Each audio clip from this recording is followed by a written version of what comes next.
Hello, नमस्ते. पुन्हा एकदा रुचकर आहार अँड ब्लॉगमध्ये तुमचं खूप खूप स्वागत आहे. बाहेर असं मस्त पाऊस येत होता. मी विचार केला की चला आपण मस्तपैकी ताकाची कढी आणि कांदे भजी बनवूयात. तर चला, मी आज तुम्हाला कांदे भजीची रेसिपी दाखवते. अशा प्रकारे सगळे साहित्य आधी कांदे असे बारीक अशी चिरून घेतलेली आहे उभं, आणि हाताने चांगलं असं त्याला टेचून घ्या. आणि 1 वाटी बेसन, पाव वाटी तांदळाचं पीठ आणि थोडीशी बेकिंग सोडा, ओवा, जिरे, हिरवी मिरची बारीक चिरून, कांद्याचा पात आणि कोथिंबीर. हे बघा, आता मी याच्यामध्ये थोडीशी हळद आणि मग चवीनुसार मीठ. तुम्हाला आणखीन तिखट हवं असेल तर तुम्ही आणखीन थोडंसं तिखट टाकू शकता, हिरवी मिरची किंवा लाल तिखट.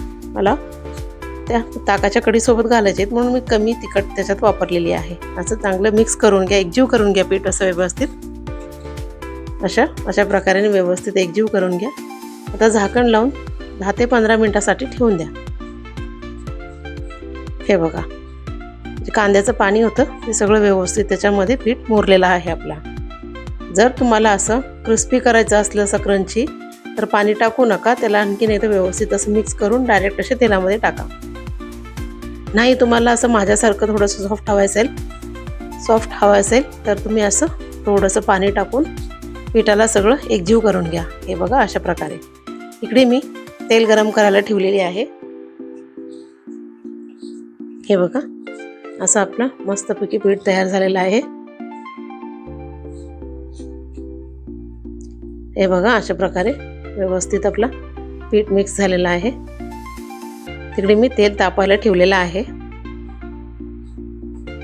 तर चला, आपलं तेल तापलेलं आहे. आता आपण मस्तपैकी असे छोटे छोटे कांदे भजी टाकूयात.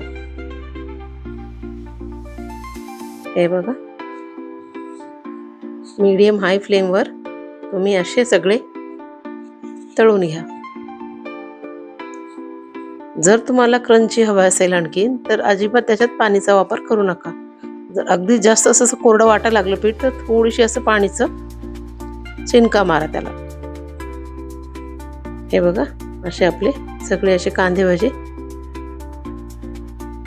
असं पाऊस यायला लागला ना, असं काहीतरी खावं वाटतं, खमंग आहे की नाही.